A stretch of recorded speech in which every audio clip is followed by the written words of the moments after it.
სპეციალური საგამოძიებო სამსახური უქმდება და ის გენერალურ პროკურატურას უერთდება. ფორმულას ეს ინფორმაცია კოკა კაციტაძის უწყებამ უკვე ოფიციალურად დაადასტურა. ჩვენი ინფორმაციით კი სპეციალური საგამოძიებო სამსახურის გაუქმების შესახებ გადაწყვეტილება ივანიშვილის პარტიაში რამდენიმე დღის წინ მიიღეს. დღეს კი ამ გადაწყვეტილებას უკვე ერთპარტიული პარლამენტის ბიუროს ხდომაზეც დაარეგისტრირებენ. დამოუკიდებელი საგამოძიებო უწყების შექმნის ვალდებულებას საქართველოს ევროკავშირთან ასოცირების ხელშეკრულება აკისრებდა. კაციტაძის უწყების გაუქმებით კი ეგრეთ წოდებულმა ხელისუფლებამ უკვე ფორმალურადაც უარი თქვა ევროკავშირის მოთხოვნების შესრულებაზე.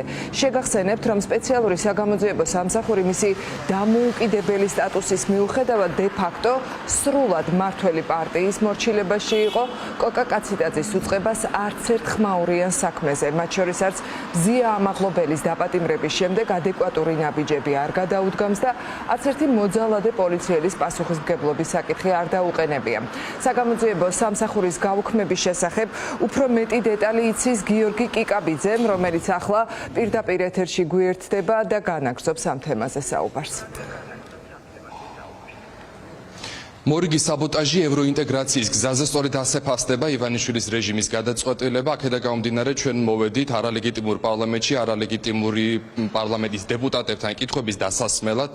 მათთან გქონდა კონკრეტული კითხვები, თუმცა პასუხები ვერ მივიღეთ. ივანიშვილის დეპუტატებმა გვითხრეს, რომ კონკრეტულად ჩვენთან არაფერზე ისაუბრებენ, გამომდინარე იქედან, რომ ჩვენ თითქოს ვავრცელებთ სიცრუეს, თუმცა მათ შევახსენეთ, რომ სწორედ ტელეკომპანია ფორმულა იყო ის ტელევიზია, რომელმაც პირველმა გაავრცელა ინფორმაცია კაციტაძის უწყების ლიკვიდაციის შესახებ. მოგვიანებით კი ეს ცნობა დაადასტურა ქართულმა ოცნებამ. საკითხის შესახებ ცოტა ხანში იმსჯელებენ საკანონმდებლო ორგანოში. საინტერესო რა ახსნა ექნებათ ივანიშვილის დეპუტატებს, რატომ უქმდება სპეციალური საგამოძიებო სამსახური და რატომ უერთდება ის გაბიტაშვილის უწყებას, ანუ გენერალურ პროკურატურას. იქამდე სანამ ამ საკითხს განიხილავენ საკანონმდებლო ორგანოში, თავაზობთ კითხვა-პასუხის რეჟიმს, რომელიც ჩვენ საკანონმდებლო ორგანოში ცოტა ხნის წინ ჩავწერეთ. კოლექტიური დასამზრაობის ტელევიზიებს ცალკე არ ვეწერები, მარტივი მიზეზიდან გამომდინარე. პასუხი არ გვაქვს.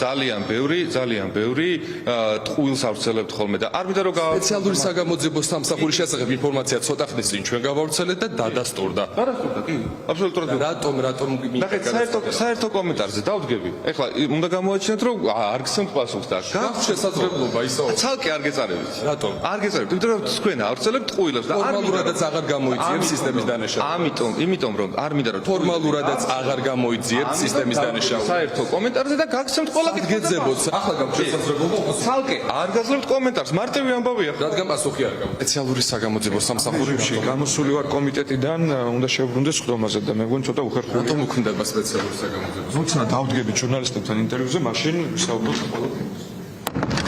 ფორმალურადაც აღარ გამოიწვიებს სისტემის დანაშაულებს. უხერხულია. გავეცნობი ამას და შემდეგ გავაქცევთ პასუხს. უხერხულია. ფორმალურადაც აღარ გამოიწვიებს სისტემის დანაშაულებს. ყველაფერს გამოვიძიებთ. როგორ გამოიწვიებს სპეციალური სამსახური უხერხულია. თემაზე კომენტარები კეთდება იურისტების მხრიდანაც. ისინი დარწმუნებულები არიან, რომ ეს არის დირექტივა, რომელიც ოკუპანტი ქვეყნისგან მოდის, რადგან საქართველოში ფორმალურადაც არ უნდა არსებობდნენ ისეთი სტრუქტურები, რომლებსაც ევალებათ გამოძიება იმ кейსების, რომელშიც ფიგურირებენ სწორედ დამნაშავე პოლიციელები, სამართალდამცავები, საჯარო მოხელეები და ასე შემდეგ. თავად რაც შეეხება კოკა კაციტაძეს, ის დღეს მედიასთან არ გამოჩენილა. საინტერესოა მოვა თუ არა საკანონმდებლო ორგანოში და საერთოდ როგორია მისი პოზიცია იმასთან დაკავშირებით, რომ მას უქმებენ სპეციალურ საგამოძიებო სამსახურს. საინტერესოა რჩება თუ არა ის სისტემაში. ანალიტიკოსები, იურისტები არ გამორიცხავენ, რომ ის შესაძლოა სისტემამ გაწიროს, რადგან არის სანქცირებული, მათ შორის დიდი ბრიტანეთის მხრიდანაც და არ არის გამორიცხული ჩვენი რესპონდენტების თქმით, რომ ის ივანიშვილმა თავიდან მოიცილოს.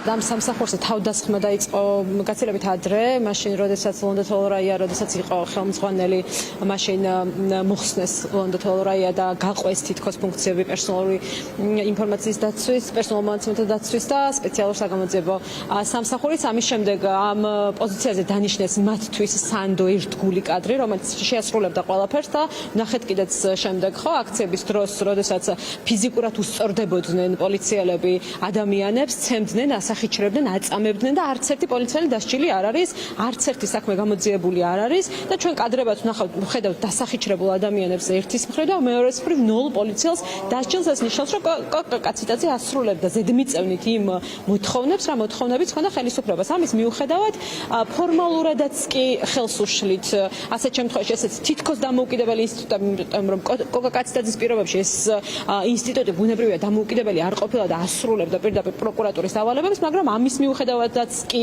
პრობლემა არის მათთვის რაიმე თუნდაც დამოუკიდებელი ორგანოს არსებობა ფორმალურად, თან ეს ორგანო შეიქმნა ევროკავშირის რეკომენდაციების საფუძველზე.